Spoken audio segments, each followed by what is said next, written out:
Guys, this is Lady C, and we are back with another segment on Q&A with the Nobles. Hey folks. All right, we have Pastor Nobles here. Yes. My one and only Benji Nobles.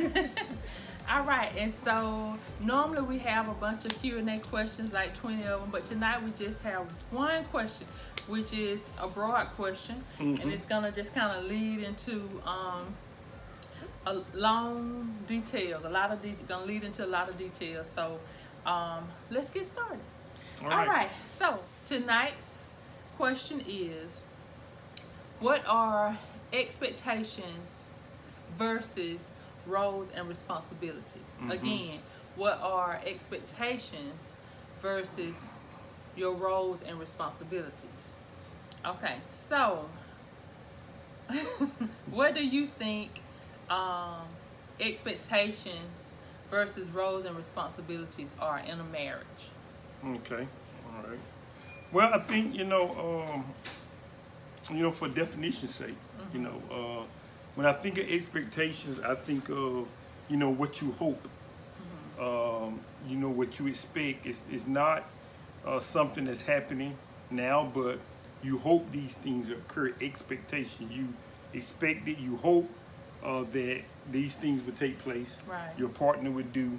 And then roles and responsibilities. When I think of roles, you think of like a movie, a part. What part you gonna play in the marriage? What part, what you're gonna be responsible for? What are gonna be your duties and obligations? And so, to think about, when you think about roles, expectations versus roles and responsibilities, expectation is things you hope.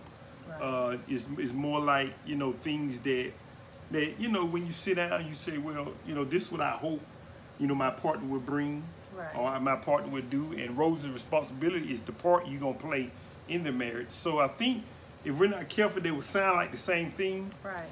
But because some people's expectations are their reality, right, and that is the role and responsibility. Right, right. And they will get confused. It's easy to get confused about that, right, especially if you don't talk about it beforehand. Yeah. Yeah, I agree with that. Yeah, so you think of one fulfilling the other. You cannot have, you have to define the roles and responsibility to see whether or not the expectation can occur. Okay, all right. I guess that may have been difficult, but hey, that's what I came up with. Roles and responsibilities, so you can do what with the expectation?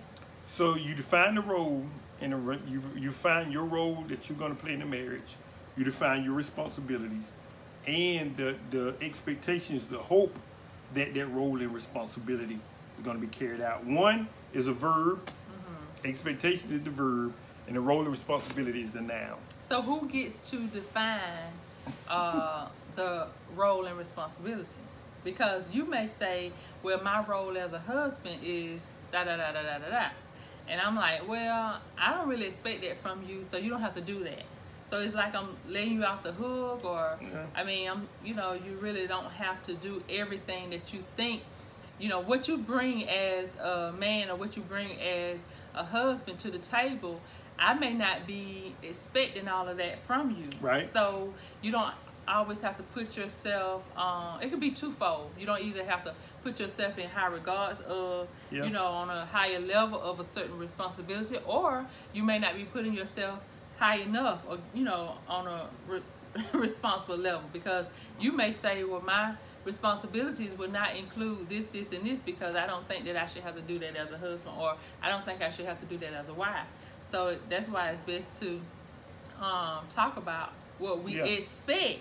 I think you should talk about what you expect first. Well, it's something you mentioned, because what influences that? There are a lot of things that influence, our expectation and roles and responsibility. It could be, the house that we came up in, what we saw, what we modeled.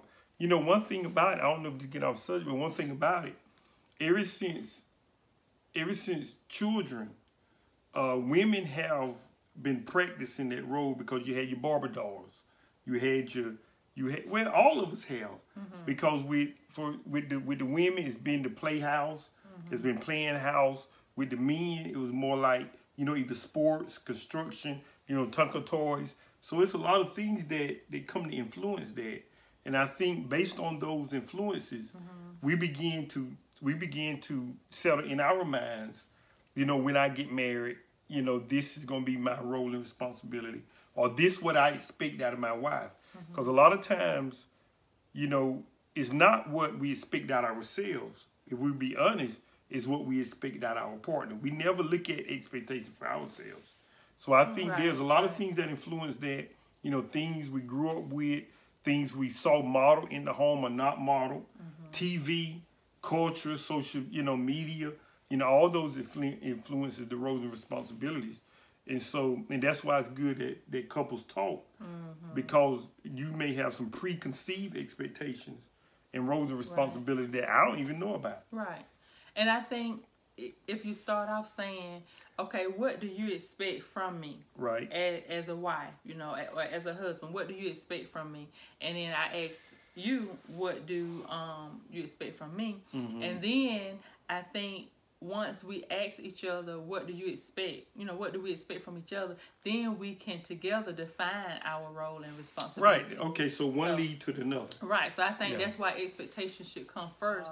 Well, one thing that we did not discuss before we got married that came up as an issue later is one of my expectations, if you don't mind me mentioning, one of my expectations was I expected my husband to wash my car all the time, keep it washed.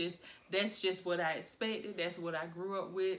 That's what my dad always did. He always kept the vehicles washed and clean, and I expected that from my husband. But I did not relay that expectation to him until maybe later on down the line, when maybe we were having a disagreement about something, and then it came up, and that was a problem at that time, because my husband said, well, you never told me that you expected this from me. And I'm sitting there like, you should have known. You should have known this, you know. And so they're not going to know if we don't tell them. So, and that's where communication comes in.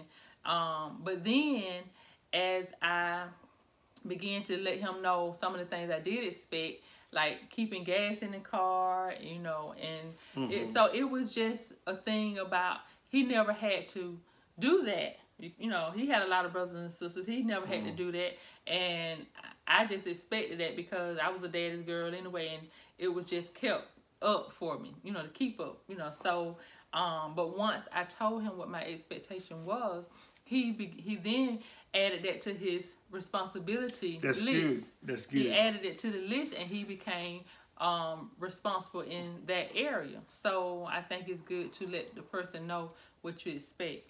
Yeah, you know, one of the things that you mentioned was because you saw your dad do it. Right. So you came into the marriage expecting me to take on that role.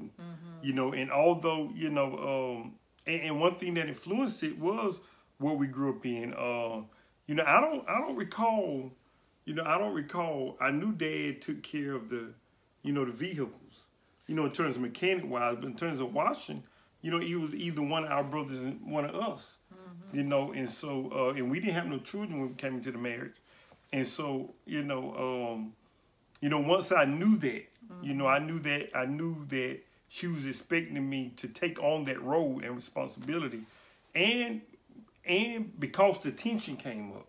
Right. So it shows you that sometimes tension can be a learning experience. Tension, you know, I know we all want to have the perfect marriages, and we don't want the tension, but tension is necessary for growth because it meant something to you. Right. And me wanting her to be happy, and that's causing the tension, I said, okay, then I need to take on that role and responsibility because she expect me to. Well, you didn't give in that easy. Yeah, I didn't give in that. No, I didn't give in. He said, I ain't your daddy. I ain't your daddy. You know. So, you know, and you know what? You know, and that came out of pride, you know, because, you know, we don't want to hear you compare me with your dad. Yeah. And so that was a defense mechanism, you know, because that was my pride. You know, so I just said, ain't your daddy. You know, but really, you know, the truth of the matter is she learned that role and the expectation based on her dad. And you know what? And that goes to show you that the expectation was realistic.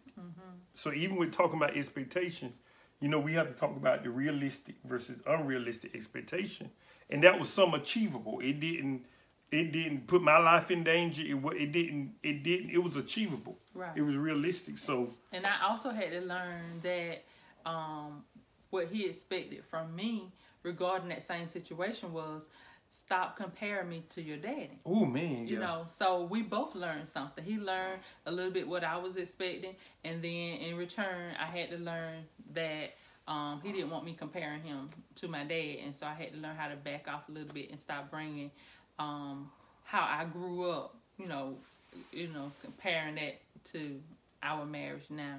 Mm-hmm. So yeah, that's good. Yeah. So what else? As far as, so do you agree with asking each other what they expect first? Yeah. Or how do you, and then as far as defining, how do you go about defining the actual role and responsibility? You know, all this, you know, I think I know the answer. We may get thrown out there, but we'll come back. Okay. So, you know, it all go back to when as couples dating, preparing to marry. Right.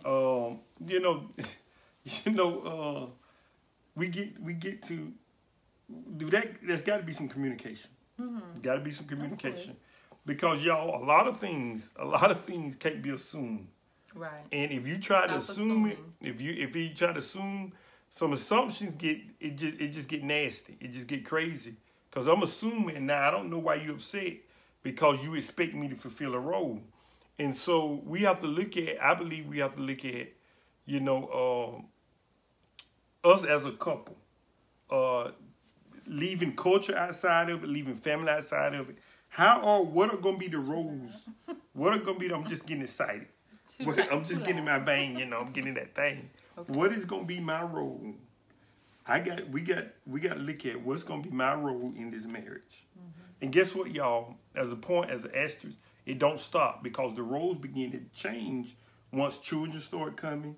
The older you get, once jobs, the expectations change when it comes down to jobs, when it comes around to career. So as the season, I think in another session we talked about the seasons of marriage. Mm-hmm. In each season, expectations and roles and responsibilities may tend to change.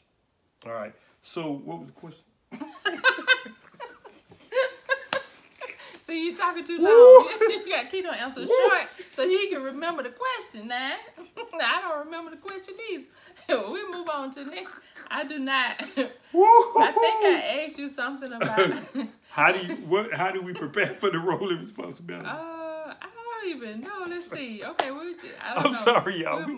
It's just so much. Okay. So as far as the roles and responsibilities, mm-hmm. how do you begin trying to discuss them and lay it out? You said talk about it before you get married. Definitely do that.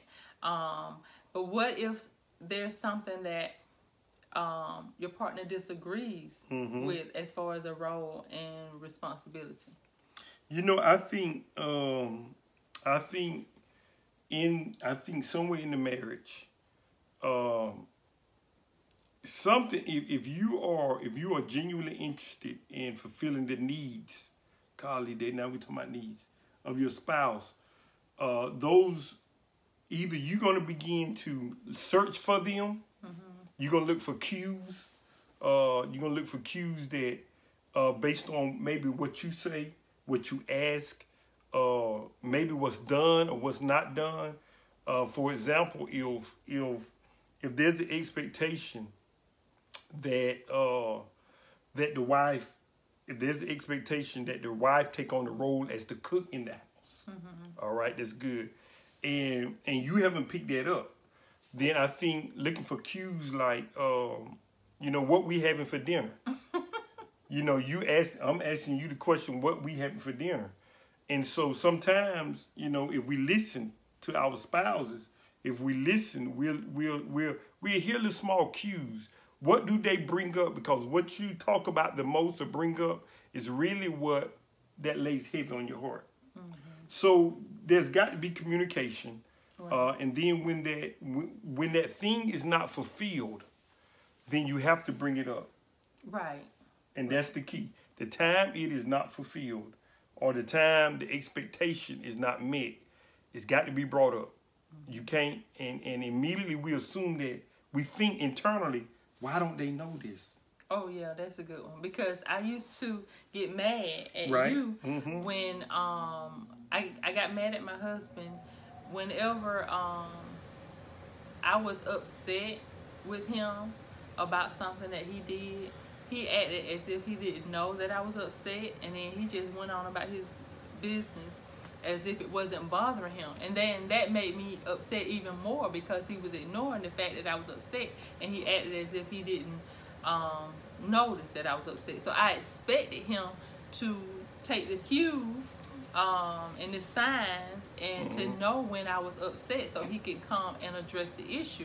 So and the cues was just total silence. I was shutting down on him. He didn't even know.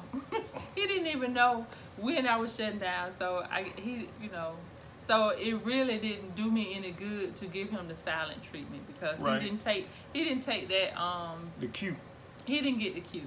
Right. So I just had to start communicating better with him, and just started letting him know, I didn't like this certain thing that happened, or something that you did, because that cue went out the window. So I could no longer expect for him to acknowledge that, because he wasn't getting it, and I definitely couldn't put that on his list as a responsibility towards me, because he didn't even get the expectation. So if he didn't understand the expectation, then you can't get you can't start to begin to make it a responsibility. Does that make sense? Yeah, that makes sense.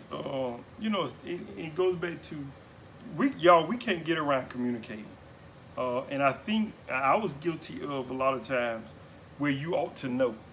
Right. And she had to always say this: communication is the key. Yeah. Communication is the key. Communication is the key. And one of the things that I was thinking of, she ought to know me. We ought to know each other. That was an assumption. And to cut out all that hard work, what I should have simply said was, okay, this is what I expect, and then we dialogue. We talk about whether or not it's real. Can it be met? Whether or not it's realistic, and can your partner meet? And this is it. How to meet that expectation? Because though you have an expectation, how to meet it may be another issue. Because if I don't meet it the way that you expect me to meet, that's also another source of contention. So it's got to be communication and knowing your partner in terms of being realistic. And that brings up a question: Are there unrealistic expectations? And if there are, whose fault is it? Is it the fault of the spouse that set the expectation, or the fault of the spouse that cannot meet the expectation? Because what's unrealistic to one person may not be, it may be realistic to you. Right. So seeing that, and I can see where spouses can use that as manipulative too. Setting an expectation so high that your spouse can't meet it, and so you use it as a source of manipulation and discipline. Give us an example. Well, you brought it up. Unrealistic expectation. If you expect your spouse, that's hard, because it's gonna be personal. All right, and I got one. Yeah. What about when you have a baby? That's okay. Like getting up with the baby all night long, because sometimes the baby gonna wake up, and then the baby gonna be crying. Baby gonna need to be fed and need the diapers changed. So, does the husband always expect for the wife to wake up and sit up with the baby and do all these things, because you got to go and work the very next morning? And I mean, what is that? What's the expectation? Does the husband always expect that? Does the wife expect for the husband? I'm sure she does. Yes. But I think initially, I really think that the dads feel like the mom is gonna get up and do all of that. Yeah, I really think that's reality. Right. Yeah, because you birthed that child. Right, and I don't think y'all understand until we say, look, I expect for you to take on this responsibility. We That's put it all right. in the same sentence. I expect for you to take on this responsibility of getting up and helping me with this baby. Yes. So I think that's now, is there a realistic expectation? Well, I think that's Yeah, realistic. yeah. You know, one of the things, and that all goes back to family planning. You know, when y'all have if y'all plan to have children, then that needs to be discussed. Right. You know, and if you're married, and even though you don't plan, if you got to plan for it because it may come unexpected. Right. I don't care what safeguards you use, it may come so that needs to be discussed. Okay, if I get pregnant, you know, this child, one of the things that I think that I knew, because I think for the most part we playing Arian Genesis, and so I knew that, okay, she's working just as well as I am. You know, that's just one of the things that I wanted to do as much as possible, those things that I could do to help out with the kids. And you did, baby. You know, because, you know, she was tired. And you know, I think that's a real expectation. But there are some spouses that feel like, no, it is totally the woman's job to take care of those kids. And what about going into a marriage, having a stepchild when your fiance has a child? Right. You know, either one, the woman, the male or the female, already has a child. What are your responsibilities, your roles and responsibilities towards that other person's child? A lot of times, the parent of that child, the biological parent, does not want you to discipline their child. Whenever you all are arguing, it becomes their child. You know, this is my child. You ain't gonna lay a hand on, you know. Right. And then when everything is all peachy and keen and fine and dandy, then it's our child, and you expect for them to spend money, you know, as if it's our child. But so you can't keep splitting that up. That's not a good response. That's not a good expectation, and you really have to sit down and talk about that as well, because I know a lot of couples that end up arguing because of the stepchild. So you have to make sure you define those roles as well. Yeah, I think that's an example of utilizing that expectation role responsibility to be manipulative. So when it's time to discipline, I'm the only disciplinary. That's my child. You the stepfather, stepmom. But now when it's time to provide gifts, now you want me. So I think once again they have to be communicated. You know, one of the things that I know that we experienced when it came down to income. You know, when we first got married, you know, my wife was making more in terms of income than I was. And so one of the things that we had to talk about, or one of the source of tension, or whatever, I don't know if it's tension, but, you know, there's an expectation that the man makes more than the woman. And that's the role of being the sole provider of the home. And one thing that humbled me was the fact that one of the things that I knew, just even out of scripture, is that, you know, the man was the provider. Right. You know, but if you chose to work, then I had no problem with that helping out this house. So once again, pride. You know, I knew. You know, it's just something that we just accepted. Both of us went to college. Both of us master's degree, master level. When we first started out, we both had bachelors. You know, and she chose the field, and I chose the field, and it just happened that way. Right. Did it change expectations? Did it change your expectation of me? No, it didn't change my expectation. I felt a little guilty though, because I felt some tension. I knew that there was something in the back of his mind that told me that he didn't like the fact that I was making more money than him. You know, I kind of felt like it was a pride thing. What is a pride? You said pride thing? Well, I think, yeah. I mean, yeah. And so, yeah. But now he never brought it up. He never said, I don't like the fact that you know, making more money than me. He never brought it up, but I could sense I could sense that when we did taxes and all that, you know, he would look at it and he said, "Oh, you make more money." I remember the first time he said, "Oh, you make more money," and I just felt a little guilty, you know. I should have had it, you know, but I did feel a little guilty. But one thing I didn't do, I never taunted that. I never threw that in his face. I never tried to brag about me making more money than him. None of that stuff. That's something that I wouldn't ever do. And you know, it's sad to say that some women, I'm gonna say women, some women will throw it in the man's face that they make more money than them, therefore they should have the final say in certain things.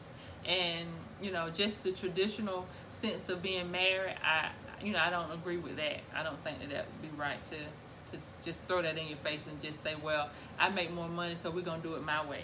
Yeah. You know, yeah. I think that would be wrong too. Yeah. Let me ask you this. So did you expect me to make more money than you? Was that an expectation? Since we talking about expectation, did you expect me to bring in more, per se? I don't think I expected that. And you know why? Because we, like you said, we both went to college. We was in college together. We both went to college. We both had degrees. So I knew that it was just the job that he had. So his career took him down a path, and that was just the amount that he was making. And I knew after a while he would probably get promotions, and he wouldn't stay where he was. And being in the education field, you know, at that time when we first started out, they were giving us raises every year. You know, boom, boom, boom. Now, not so much. But and so then he ended up getting promotions and raises, so now he makes more money than me. I was fine with it from the beginning. Right. I never had a problem with it. It was you. Yeah. You had a problem. You know, but I didn't have a problem with it because, I mean, I knew you was working hard. I knew you was doing what you could. And I knew that, you know, you was bringing in the money. And we were doing fine, you know. So I didn't have a problem. You know, and that brings up another thing about, and we'll do a session on finances, because there's an expectation in terms of what we do with money, you know, and a lot of couples that come to me, one came to me and said, okay, you know, I got my own checking account, she got her own, what should she be worried about what's in my checking account? Okay, that'll be a good topic for next time. we're gonna break. I don't know how much time it is, but we almost 30 minutes in. Oh, okay. I got, you know. Okay, so I think that'll be a good topic for next time, dealing with finances. Okay. And so I'll be happy to invite you back and let's talk about finances. All right. As a married couple. Okay. Okay. All right. So we're gonna end it right there. Yes. And we thank you. Thank you, Ben, for joining us on tonight. Thank you again for inviting me. Yes, you're welcome. You're welcome. He was gonna get going with it. All right. So I love it. I just love it. Well, we thank you all for just tuning in on tonight. And until next time, be blessed. Hey, peace out, y'all. Thank you.